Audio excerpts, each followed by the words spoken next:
నమస్తే. తెలంగాణ రాష్ట్రంలో కొన్ని మున్సిపాలిటీలకు సంబంధించిన చైర్మన్ల ఎంపిక వాయిదా పడ్డది. ఇప్పుడే బ్రేకింగ్ న్యూస్ ఏంటంటే అటు తొర్రూరు కానీ జనగాం కానీ మున్సిపాలిటీలను కాంగ్రెస్ కైవసం చేసుకున్నది. అది ఎట్లా? లక్కీ డ్రాల.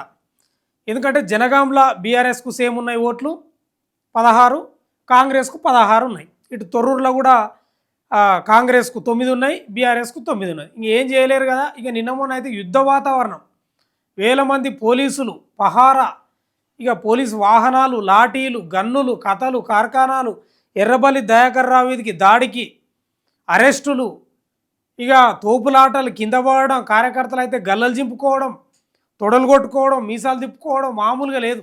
ఇదంతా ఎందుకు వచ్చింది పంచాయతీడా? సమాన ఓట్లు వచ్చినందుకు వచ్చింది అటు బీఆర్ఎస్ కాంగ్రెస్కు. అందుకే వాయిదా పడ్డాయి. 2 రోజుల నుంచి వాయిదా పడ్డాయి. ఈరోజే లక్కీ డ్రా తీసిండ్రు. అక్కడ బీఆర్ఎస్ వాళ్ళను కూర్చోబెట్టుకొని కౌన్సిలర్లను, తర్వాత ఇక్కడ కాంగ్రెస్ వాళ్ళను, ఆ డబ్బా ఉంటుంది కదా, ఆ డబ్బాల చీటీలు వేసి వాళ్ళ పేర్లు కాంగ్రెస్ నుంచి వీళ్ళను, బీఆర్ఎస్ నుంచి చీటీలు వేసి ఇట్లా ఊపి అభ్యర్థి ఎంపిక చేసిండ్రు. మరి తొర్రూరు ఎవరికి వచ్చిందంటే తునం శ్రవణ్ కుమార్కి వచ్చింది. జనగాం వచ్చేసి కడమంచి బాలమణికి వచ్చింది. 2 కాంగ్రెసే కొట్టుకుపోయింది.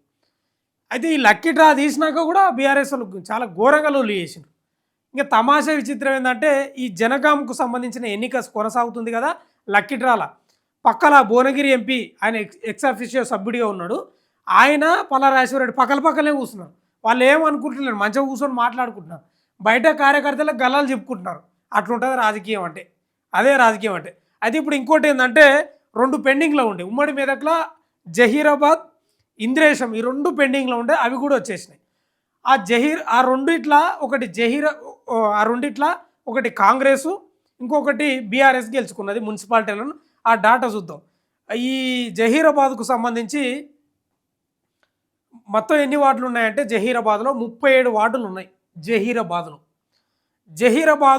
జహీరాబాదులో బీఆర్ఎస్ కైవసం చేసుకోవాలని శతవిధాల ప్రయత్నం చేసింది.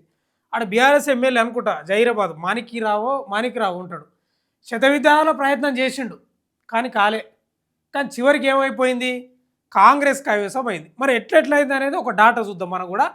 అయితే 37 వార్డులు ఉన్నాయి కదా, ఏ పార్టీకి ఎన్ని వచ్చినాయంటే కాంగ్రెస్కి ఏమో 14 వచ్చినాయి, బీఆర్ఎస్కి ఏమో 15 వచ్చినాయి, తర్వాత బీజేపీకి ఏమో 3 వచ్చినాయి, ఎంఐఎంకి ఏమో 2 వచ్చినాయి, ఇండిపెండెంట్లు 3. మరి ఎట్లా ఈ లెక్క ఒకసారి చూస్తే ఎవరు మద్దతుతోటి వచ్చిండ్రు వీళ్ళంటే ఫస్ట్ కాంగ్రెస్కు 14 సీట్లు ఉన్నాయి కదా, రైట్. ఈ 14 సీట్లు వాళ్ళవి వార్డులు, వాళ్ళ ఓట్లు 14. ఇంకెవరున్నారు? ఎంఐఎం మిత్రపక్షంగానే ఉంది కదా, దోస్తులే కదా, కొట్లాడుకుంటారు ఎన్నో బైన్సలా నిజామాబాద్లా పోటీ చేస్తారు. కానీ ఇక వాళ్ళు కూడా వాళ్ళకు ఇట్లాంటి టైం వచ్చినప్పుడు కాంగ్రెస్కే మద్దతు ఇస్తారు. అంటే ఏ పార్టీ అధికారంలో ఉంటే ఆ పార్టీకి మద్దతు ఇస్తారు ఎంఐఎం వాళ్ళు. ఇక సాధారణంగా ఏం చేశారు వీళ్ళు, ఎంఐఎంకు 2 వచ్చినాయి కాబట్టి మద్దతు ఇచ్చిండ్రు, రైట్, ఓకేనా. ఇప్పుడు ఇండిపెండెంట్లు ఎవరున్నారు? 3 ఉన్నారు. 3 కూడా ఏం చేసిండ్రు అంటే కాంగ్రెస్కే సపోర్ట్ చేసిండ్రు. ఇంకొక ఓటు ఉంటుంది. ఆ ఓటు ఏదంటే Zaheerabad MP Suresh Shetkar ex officio సభ్యుడు, ఆయనది ఒక ఓటు. మొత్తం ఎన్ని ఓట్లు అయినాయి? మొత్తం 20 ఓట్లు అయినాయి. మొత్తం 20 ఓట్లు.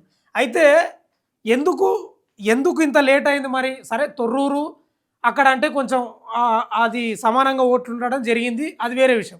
మరి ఇక్కడ కూడా ఎందుకంటే ఒక ఇండిపెండెంట్ అభ్యర్థి శిరీష చాలా సతాయించిందంట. ఆమె పేరు శిరీష. అయితే ఇప్పుడు కాంగ్రెస్ 14 కదా, ఎంఐఎం 2 కదా, ఈ 3 ఇండిపెండెంట్ అభ్యర్థులు ఉన్నారు కదా, 2 బాజాబ్తా ఇచ్చిర్రంట. ఇంట్లో 2 బాజాబ్తా మద్దతు ఇచ్చిర్రంట. ఒక శిరీష మాత్రం బాగా సతాయించిందంట. 3 ఇట్లా 2 ఇచ్చేసారు, వాళ్ళు ఏం కోరుకోలేదు, మామూలుగా ఇచ్చేసారు, మద్దతు ఇచ్చేసారు. 3 ఇట్లా ఒక ఆమె ఇండిపెండెంట్ అభ్యర్థి శిరీష మాత్రం సతాయించిందంట బాగా. ఎందుకు సతాయించింది? నాకు కావాలి చైర్మన్ పదవిని సతాయించిందంట.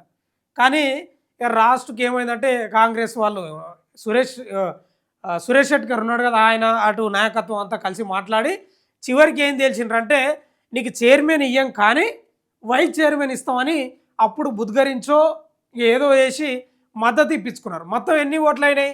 20 ఓట్లు వచ్చినాయి. 20 ఓట్లతోటి వాళ్ళు కాంగ్రెస్ సీటును కైవసం చేసుకున్నారు. మరి చైర్మన్ ఎవరైనారంటే యూనస్ ఈయన 15వ వార్డుకు సంబంధించిన కాంగ్రెస్ అభ్యర్థి, 15వ వార్డు కాంగ్రెస్ అభ్యర్థిన అదే కౌన్సిలరు. ఈయన యూనస్ చైర్మన్గా ఎన్నికయ్యాడు. తర్వాత ఇక ఇండిపెండెంట్ అభ్యర్థి శిరీష ఉంది కదా, సతాయించిందని చెప్పినా కదా. శిరీష ఏంటంటే డిప్యూటీ చైర్మన్ కదా, వైస్ చైర్మన్గా ఇచ్చిండ్రు ఆయన శిరీషకు. ఇట్లా ఇంత నాటకీయ పరిణామాల మధ్య జరిగిన ఈ యొక్క ఈక్వేషన్లలో చివరికి కాంగ్రెసే గెలుచుకున్నది. మాణిక్రావు కూడా శతవిధాల ప్రయత్నం చేసినట, మామూలు ప్రయత్నం చేయలే. ఇంకా తమాషా ఏంటంటే మీకు తెలుసు, వీళ్ళు కౌన్సిలర్లు 1000-1500 జనాభాకే వీళ్ళు ఒక అభ్యర్థి. అక్కడ లక్షలు ఖర్చు పెట్టారు, 5 లక్షలు, 10 లక్షలు, 20 లక్షలు, 30 లక్షలు, ఒక కోటి కూడా పెట్టారు. కొన్ని మొయినాబాద్లో అయితే ఆయన 70,000 వంచిండు ఓటుకు. అట్లా ఉంటుంది రియల్ ఎస్టేట్ వ్యాపారులు ఆ కథ.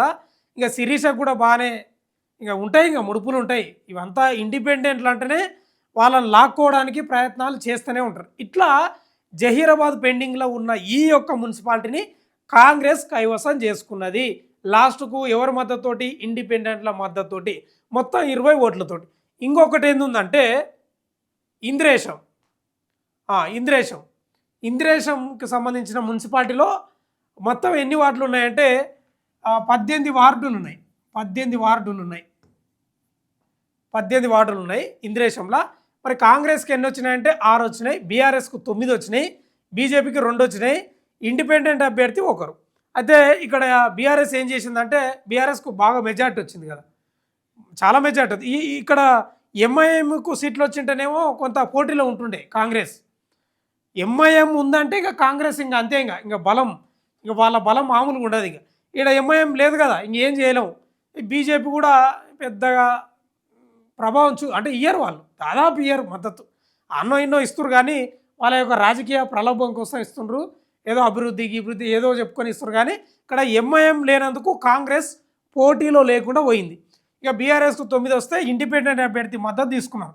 మొత్తం ఎన్ని? 10. ఇక 10 రావడం వల్ల ఇక్కడ చైర్మన్ ఎవరు ఎన్నుకోబడ్డారంటే ప్రమీల, తర్వాత వైస్ చైర్మన్ వచ్చేసి హరీష్ రెడ్డి. వీళ్ళిద్దరు ఎవరంటే ఇద్దరు బీఆర్ఎస్ఏ.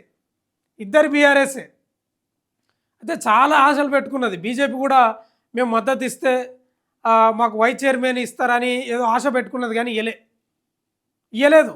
వీళ్ళు చాలా ఆశపడ్డారంట వైస్ చైర్మన్ కోసం బీజేపీ వాళ్ళు, కానీ ఎందుకో కానీ ఇయ్యలేదు. మొత్తమే అయితే ఈ యొక్క డాటా చూస్తే కొంత ఇబ్బందికరంగా ఉన్న ఈ మున్సిపాలిటీల్లో కొంత గొడవలు, కొంత యుద్ధాలు, కొంత డైలాగులు, ఇక రకరకాల ప్రయత్నాలు జరిగినాయి. మొత్తమే అయితే మెజార్టీగా తెలంగాణ రాష్ట్రంలో మున్సిపల్ ఎన్నికల్లో మున్సిపల్ పీఠాలలో కాంగ్రెస్ పాగా వేసింది అధిక శాతం. ఇప్పటికున్న డాటా ప్రకారం చూస్తే 85, 86, 87, 88 మున్సిపాలిటీలను గెలుచుకున్నది దాదాపుగా. ఇంకా ఉంది డాటా, అది కూడా ఇచ్చేద్దాం మనం. కానీ ఇక మొత్తమే అయితే ఈ యొక్క ఉమ్మడి మెదకులో ఉన్నటువంటి ఈ 2 పెండింగ్ కూడా అయిపోయినాయి. ఇందిరేశం ఏమో బీఆర్ఎస్కి పోయింది, జహీరాబాద్ ఏమో కాంగ్రెస్కి పోయింది. ఇది ఉన్న డాటా. ఇంకా ఫర్దర్ డాటా చెప్పే ప్రయత్నం చేస్తాం. చూస్తూనే ఉండండి మన తొలి వెలుగు.